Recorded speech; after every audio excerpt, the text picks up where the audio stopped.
गर्नु साथी त हो अनि सँगै पढेको त्यस्तो केही पनि लाग्दैन हो र त्यति नगरे त घरमा आएर चल्दैन नि चल्दैन यो जे भन्दा नि हाँसिरहने बानी छ मेरो घरमै छ नि यत्रो फ्यान अनि आफ्नै बुहारीले सपोर्ट दिएपछि अब अरूको त अब के चाहियो र मान्छेहरूले अलि छुट्टै नजरले हेर्ने अलि हेपेरै बोले जस्तो गर्छन् अरू भन्दा नि अब झन् अलि धेरै दुःख पर्छ नि जब आफूले भनेको पुग्दैन अनि धेरै दुःख पर्यो भने चाहिँ म बाबालाई बेसरी सम्झेर रुन्छु यो सुनेर रुन मन लाग्छ कि धन ल्याउँछु भन्ने गीत छ नि त्यो गीत सुनेर चाहिँ बेसरी रुन मन लाग्छ कि अब पर्खा सपुत दाइले पनि त अब त्यस्तै अब धन कमाउन जान्छु भनेर गएको मान्छे आउँदाखेरि बाक्सामा आउनुहुन्छ नि त अनि त्यही भएर मेरो बाबा पनि जस्तो गीत थियो नि त्यस्तै भएर आउनुभयो त्यही हो दुःख लाग्छ बाबालाई धेरै सम्झिन्छु मम्मीले नि साथ सपोर्ट दिनुहुन्छ म छु तिमीहरूको लागि म बाँचेको त हो नि नत्र भए के छ र मेरो जिन्दगी भन्नुहुन्छ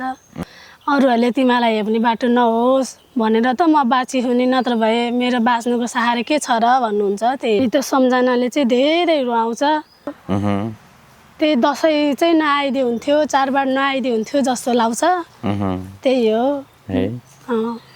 दसैँ चाडबाड आउनको साटो मेरो बाबा आइदिए हुन्थ्यो जस्तो लाग्छ नमस्ते स्वागत छ दुवैजनालाई नमस्ते यता बुहारीको नाम चाहिँ रोशनी यता के अरे आमाजु भन्छ के अरे होइन हजुर आमाजु यो आमाजु बुहारी चाहिँ कसरी हुन पुग्यो के गरी हुन पुग्यो ल भनिदिनु त अब स्कुल पढ्दा त अब साथी हो स्कुल पढ्दा साथी हो अब भाइले ल्यायो अब भाइले ल्याएपछि अब बुहारी भन्नै पर्यो भाइसँग कति महिना लभ परेको थियो उहाँको भाइसँग खै अब त 5 वर्ष जति लाग्यो 5 वर्ष लभ परेपछि विवाह 8-9 कक्षाबाटै हो लभ परेको लाज लाग्दैन बोल्न अलि लजाउँछु के बोल्न सक्दिनँ कि क्यामेरामा है हजुर 8-9 क्लास पढ्दैखेरि लभ पर्यो उहाँको भाइसँग उहाँको भाइसँग थियो चाहिँ के भने क्या त्यस्तो लभ पर्ने त्यस्तो माया प्रेम 5-7 वर्षमा है के मन पर्थ्यो उसको पानी मन पर्थ्यो साह्रै सोझी बुहारी रहेछन् नि अनुपा है सोझी त सोझी छ बुहारीले त नभन्नु न के अप्ठ्यारो लाग्यो हामीलाई पो है अयो अब पहिलेबाट अब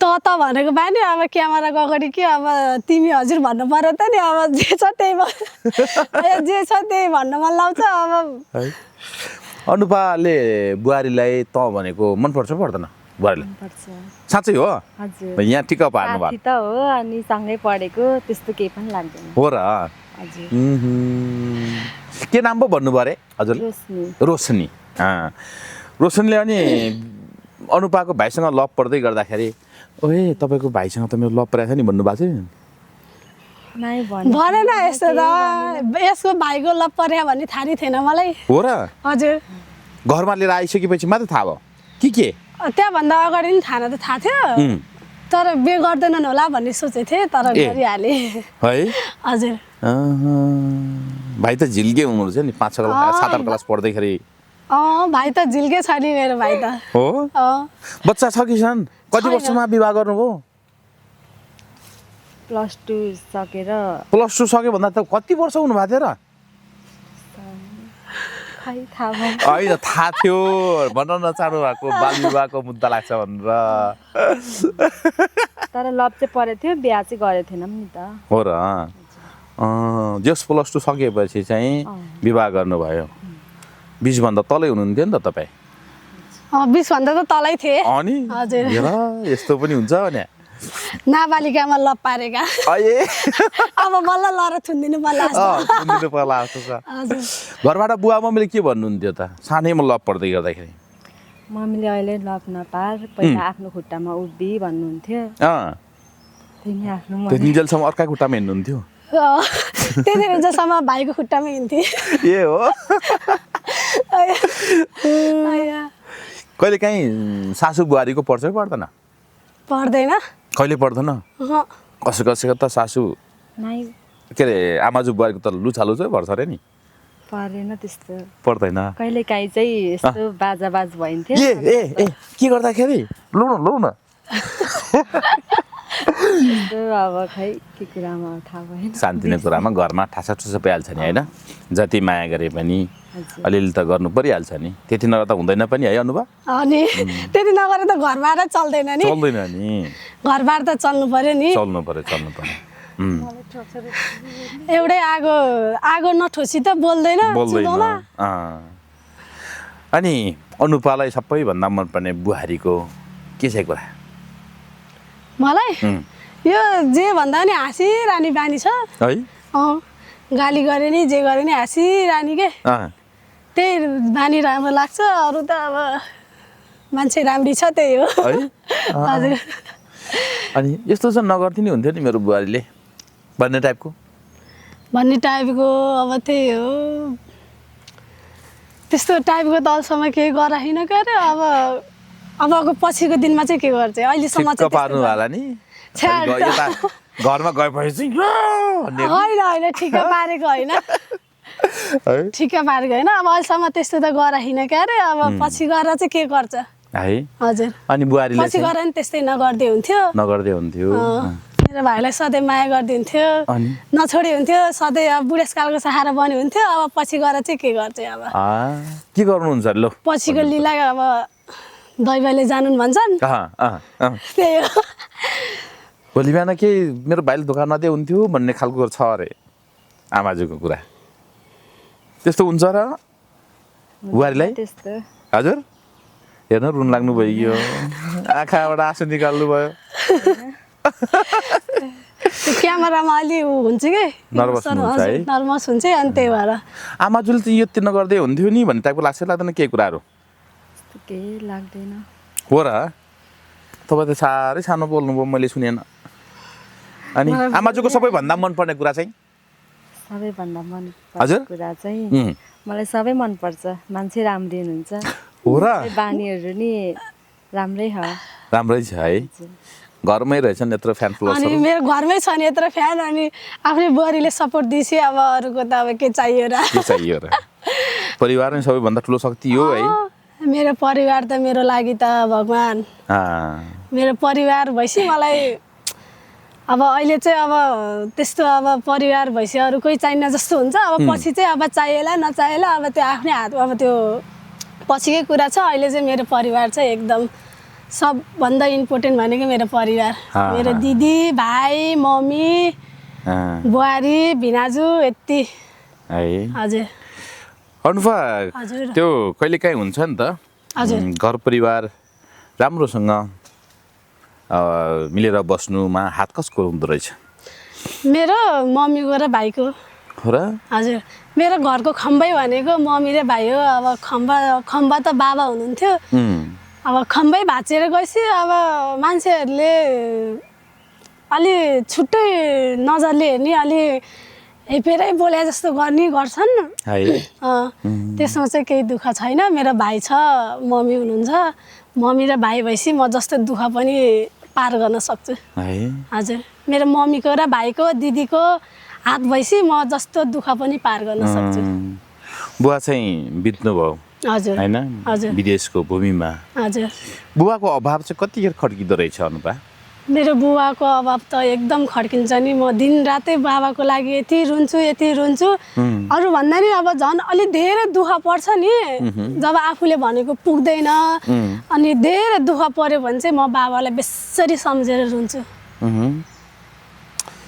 विदेशमा भए पनि फोन कुराकानी त गर्नुहुन्थ्यो होला, के भन्नुहुन्थ्यो अनुपालाई? कुराकानी त गर्नुहुन्थ्यो, मेरो छोरी नराम्रो काम नगर यताउता भन्नुहुन्थ्यो, तिम्रो बाबा सधैँ साथमा हो भन्नुहुन्थ्यो, म दसैँमा आउँछु छोरी चिन्ता नगर भन्नुहुन्थ्यो।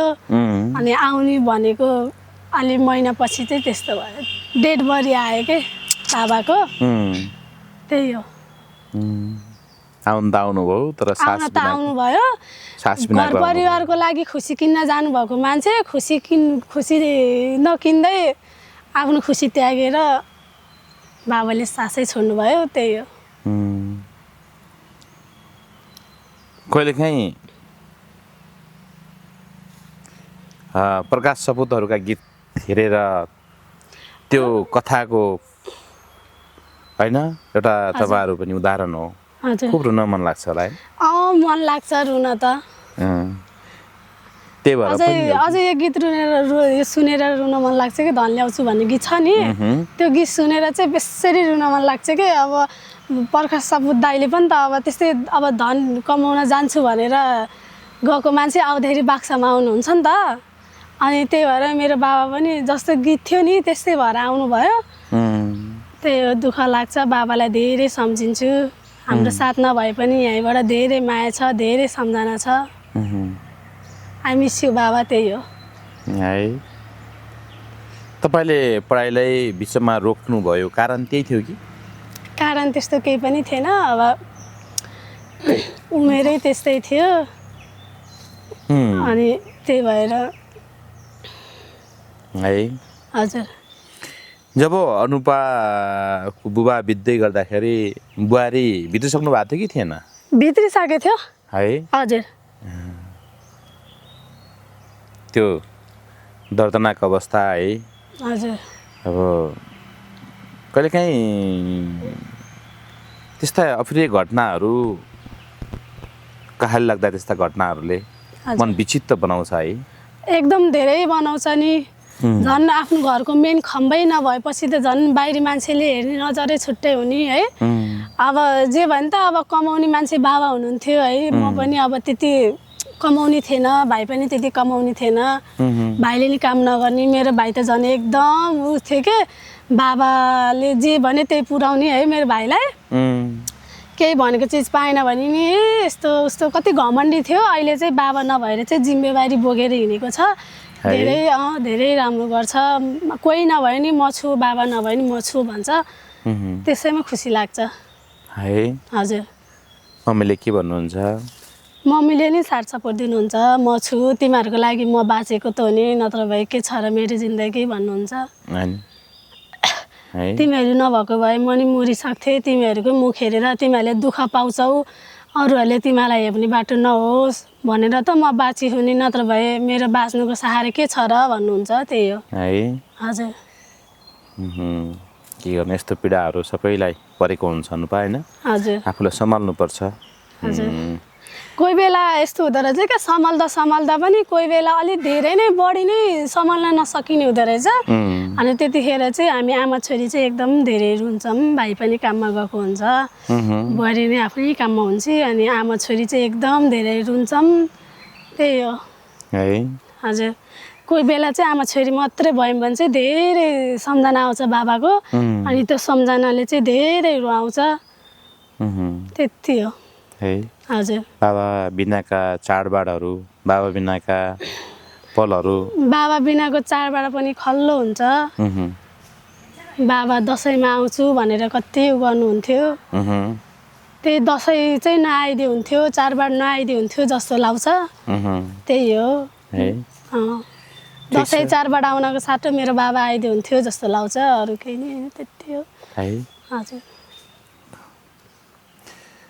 अन्तिममा छौँ के भन्नुहुन्छ तपाईँले हेरेर बसिराख्नु भएको दर्शकहरूलाई मेरो दर्शकहरूलाई अब धेरै माया छ सपोर्ट दिनु होला अब त्यही हो नराम्रो कमेन्ट नगरिदिनु है त्यही भन्न चाहन्छु साथ सपोर्ट सधैँ दिनु म अब केही गर्न चाहन्छु होइन अगाडि बढ्न चाहन्छु मलाई सपोर्ट गरेर अगाडि बढाइदिनु होला त्यही नै हो हस् अनुपा साथीलाई बुहारी बनाउनु भएछ हजुर एउटा यो नै खुसीको पल हो होइन हजुर यस्तो घटनाहरू यस्तो सम्बन्धहरू बिरलै मात्रामा हुन्छन् सधैँ सधैँ तपाईँको परिवार खुसी रहोस् सुखी रहोस् होइन